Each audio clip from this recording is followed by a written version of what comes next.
दुर्जे साहब, ज्ञान साहब, शेख साहब और मंच पे बैठे सारे बुजुर्ग और 6 मार्च से भूख हड़ताल पे अनशन पे बैठे, अमर अनशन पे बैठे जितने भी साथी हैं, उन साथियों को दिल की अथाह गहराइयों से मैं मुबारकबाद पेश करता हूं। और एक बात केडीए के को चेयरमैन की हैसियत से ये आप लोगों को बताना चाहता हूं कि ये जो लद्दाख की डिमांड है, 4 point agenda, statehood, 6 schedule, recruitment, job reservations, PSC, SSRB, separate parliamentary seat, ये केडीए और एपेक्स बॉडी के मेंबर्स की डिमांड नहीं है, ये लीडरशिप की डिमांड नहीं है, ये किसी ओहदे और पार्टी की डिमांड नहीं है। हम अच्छी तरह से जानते हैं, बदकिस्मती एक पार्टी ये कोशिश कर रही है लोगों को ये बताने की कि देखें जो आपकी लीडरशिप है, और हमें वहां मीटिंग में कहा भी गया, ये अपनी लीडरी चमकाने के लिए, अपने पार्टी को मजबूत करने के लिए इन डिमांड्स को लेके आ गई है। ये लद्दाखी आवाम के तईन उतनी प्रेम, उतनी रुचि, उतनी मोहब्बत, उतनी सिंसियर नहीं है जितना ये दिखा रहा है।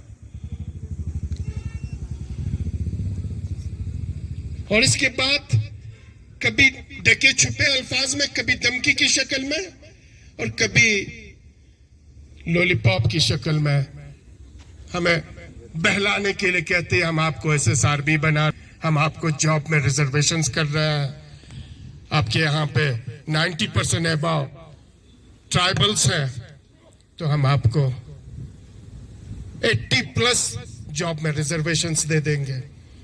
और विद इन दिस लोगों की आंखों में धूल झोंकने के लिए एसएसआरबी के नोटिफिकेशंस भी जारी कर लेते हैं।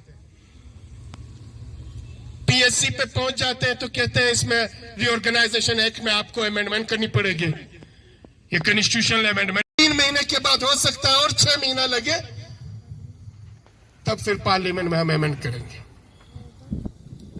तो ये इस तरीके की चीजें दिखला के सोचते हैं ये इन 2 चीजों पे लीडरशिप मान जाएगी।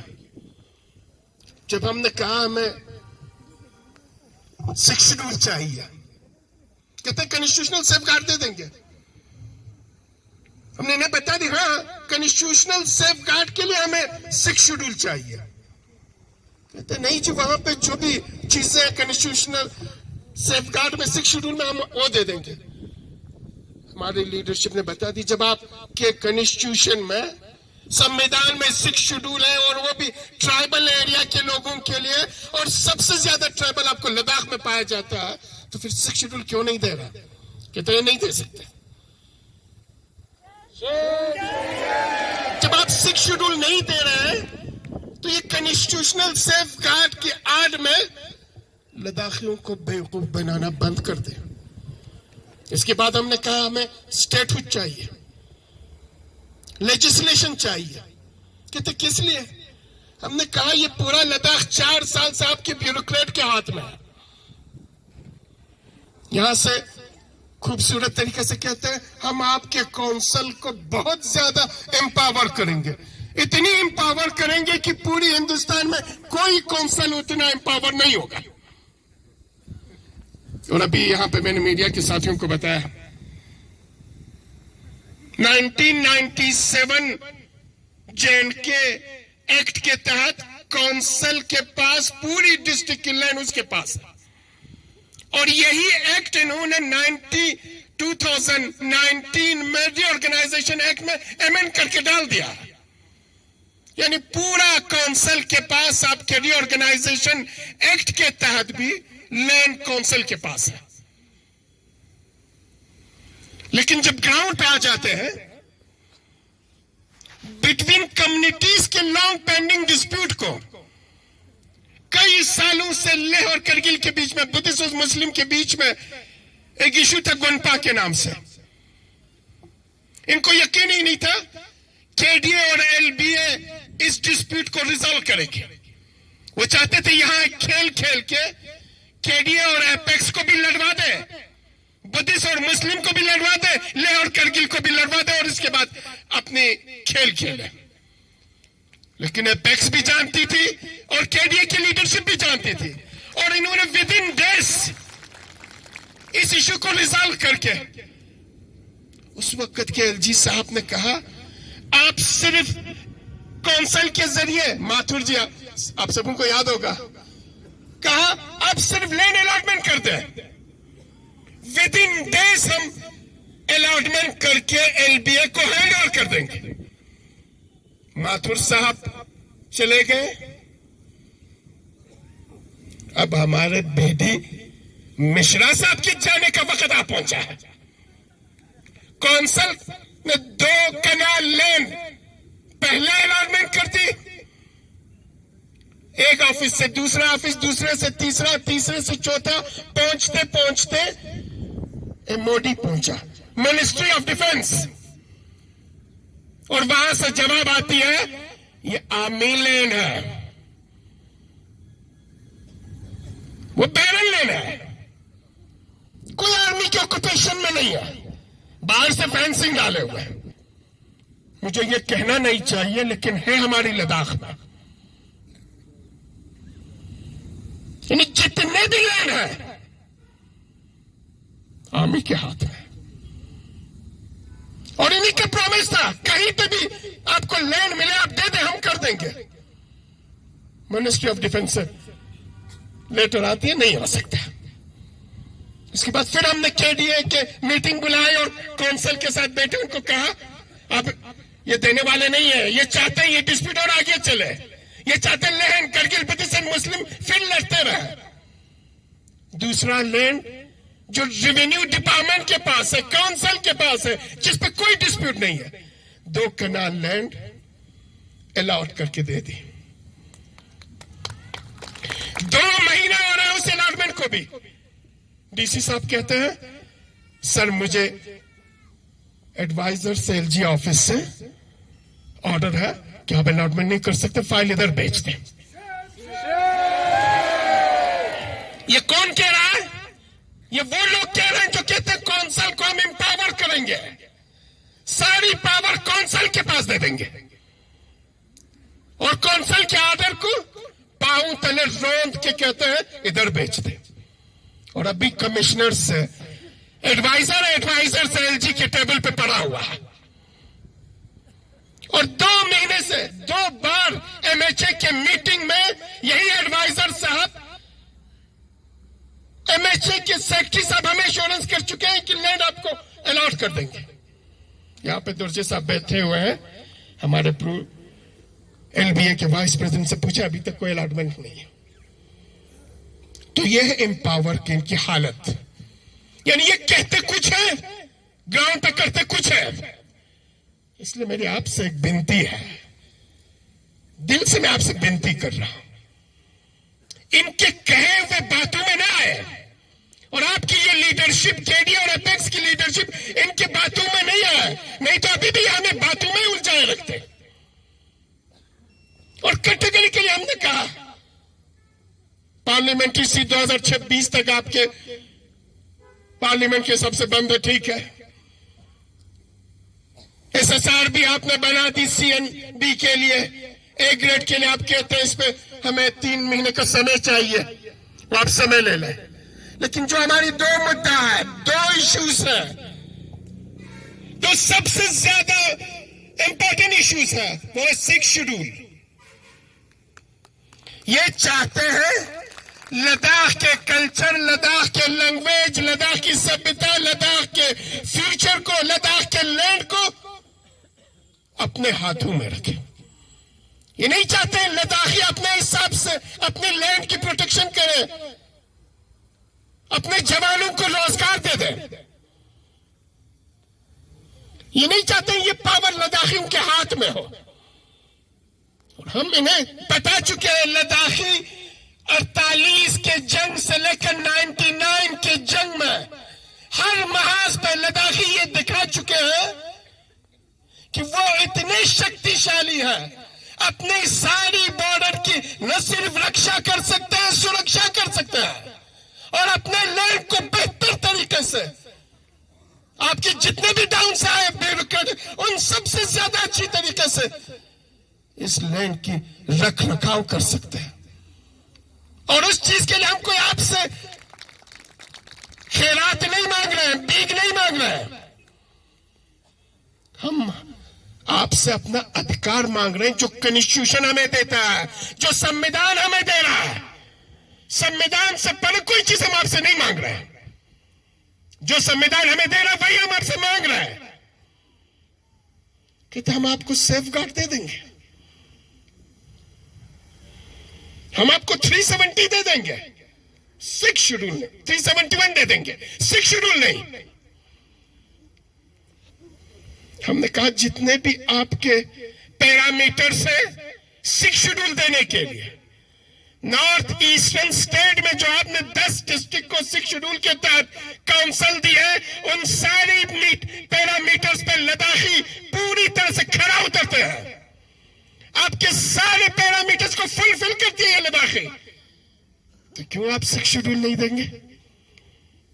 और 6 शेड्यूल से कम किसी भी चीज के लिए हम लद्दाखी तैयार नहीं है। और ये अमित शाह कह रहा, अमित शाह जी कह रहा, मैं नहीं कह रहा, कहते नहीं दे देंगे। इसके बाद हमने कहा लेजिस्लेचर और स्टेटहुड, कहते नहीं दे देंगे। ये लेजिस्लेचर आपको इसलिए नहीं देना चाहते हैं, ये स्टेटहुड आपको इसलिए नहीं देना चाहते क्योंकि स्टेटहुड और लेजिस्लेचर में आप अपने लद्दाख के लिए कानून बना सकते हैं। कौन कहां कैसे रूल करेगा वो लद्दाखी कर सकते हैं, लद्दाखी बना सकते हैं। एग्जीक्यूटिव आपके पास होगा, प्लानिंग आपके पास होगा। 6000 करोड़ आज एलजी और उनके साथियों के पास है। आपके दोनों कौंसिल को कितना मिलता है? दोनों को मिला के 500 या 600 करोड़। बाकी सबके सब यूटी एडमिनिस्ट्रेशन चलाती है। कल सारा फंड्स आपके पास होगा, एग्जीक्यूटिव पावर आपके पास होगा, फाइनेंशियल पावर आपके पास होगा, लेजिस्लेशन आपके पास होगा। और लद्दाखी इन सारी चीजों को बेटर वे में चला सकते हैं आपके इन सारे ब्यूरोक्रेट से। उसके लिए हमें स्टेटहुड और लेजिस्लेचर चाहिए। तो कहते हैं ये भी हम नहीं दे देंगे। तो हमारी लीडरशिप ने कहा अगर आप नहीं दे देंगे तो फिर इसके बाद न कहें कि लद्दाखी आवाम इस स्ट्रेटेजिक और सेंसिटिव एरिया में अगर सड़क पे आती है। जब भी मीटिंग हो सबसे पहले उन हाथ जोड़ के आप कहते हैं आपसे विनती हम करते हैं, लद्दाख बहुत ही सेंसिटिव एरिया है, ये सिक्योरिटी कंसर्न एरिया है, वहां आप प्रोटेस्ट न करें, एजिटेशन न करें। हम आपके मांग पे सोच रहे हैं। जब हम अपनी डिमांड्स को लेके जाते हैं और क्लियरली इनको बता देते ये 2 डिमांड्स हैं जो संविधान हमें अधिकार देता है, जो हमें कहता है कि आपको मिल सकता है।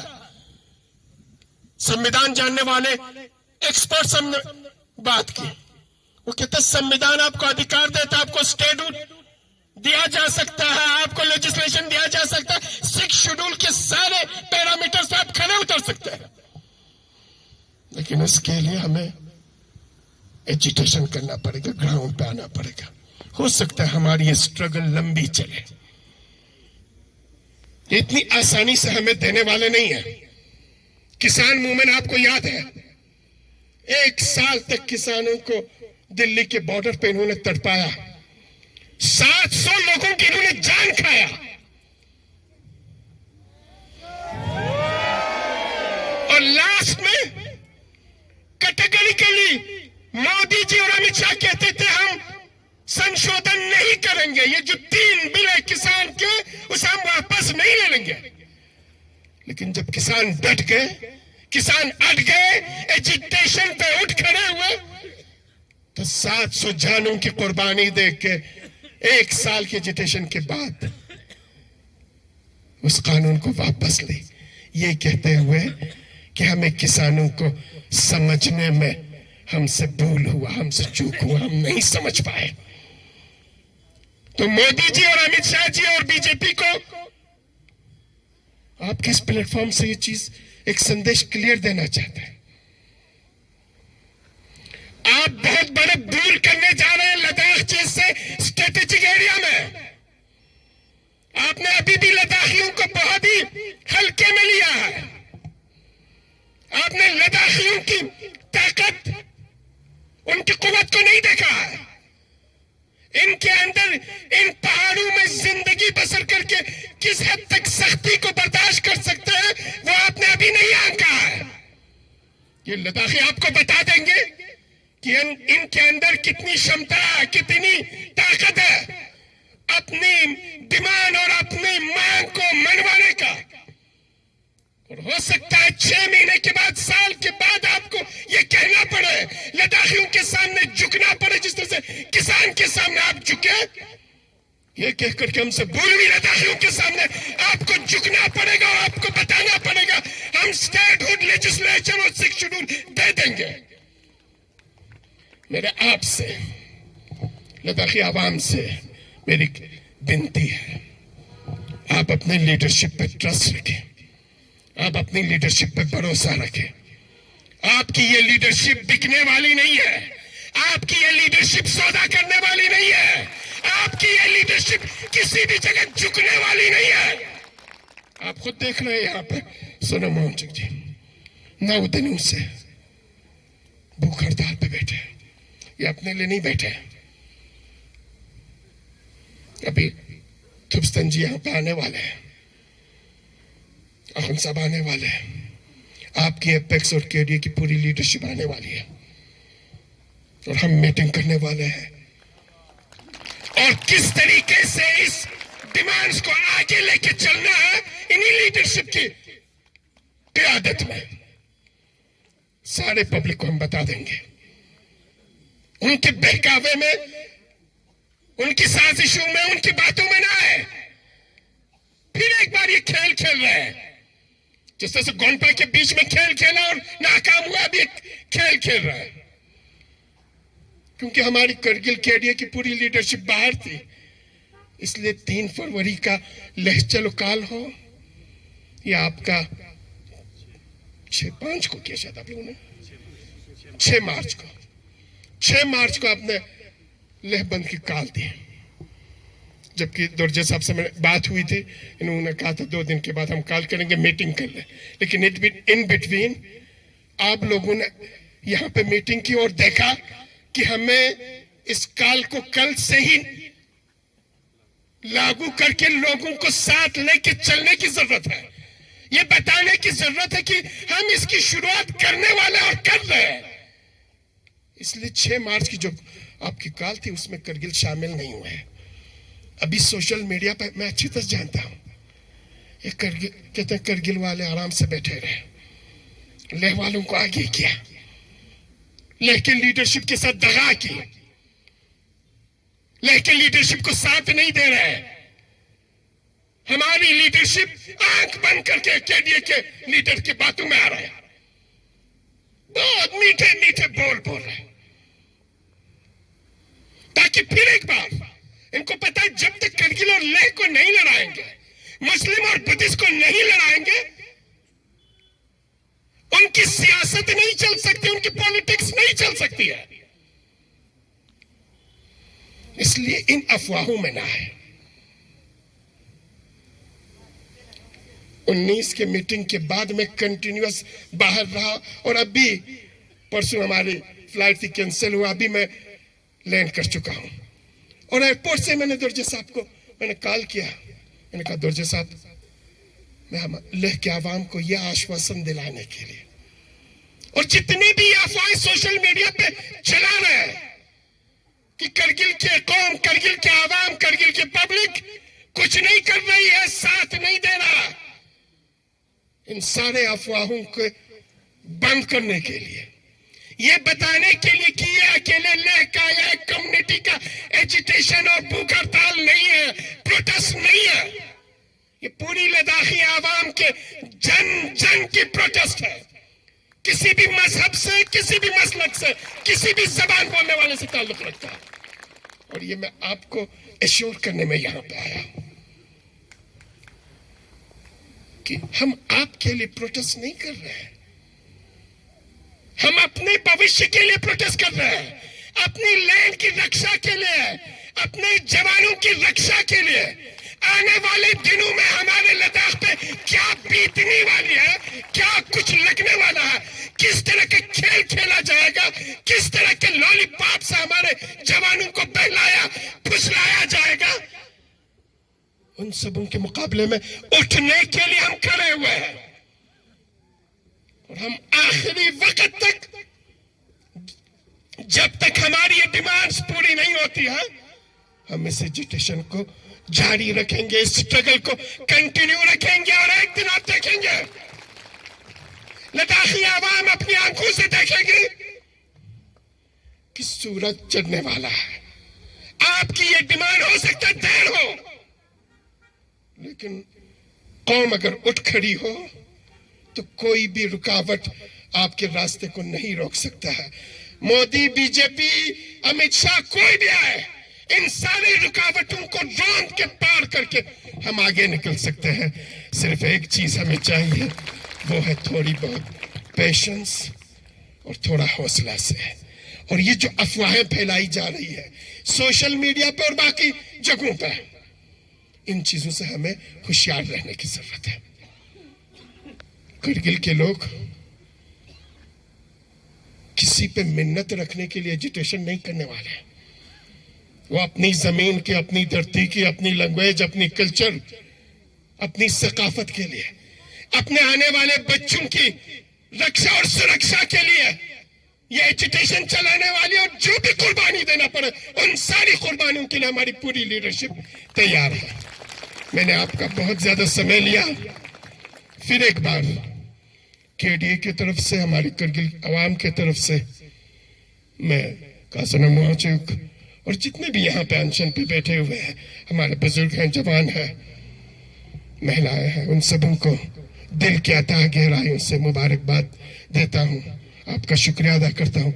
एक वक्त आएगा, एक समय आएगा, आने वाली नस्लें, आने वाली तारीख लिखी जाएगी और उस तारीख में यह लिखा जाएगा कि किस तरीके से लद्दाख के लीडरशिप ने, लद्दाख के आवाम ने, महिलाओं ने, बुजुर्गों ने अपने आने वाले भविष्य को बचाने के लिए किन किन लोगों ने क्या क्या कुर्बानियां दी।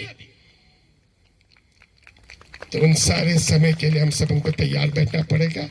फिर एक बार आपको मुबारकबाद देता हूं, आपको शुक्रिया अदा करता हूं।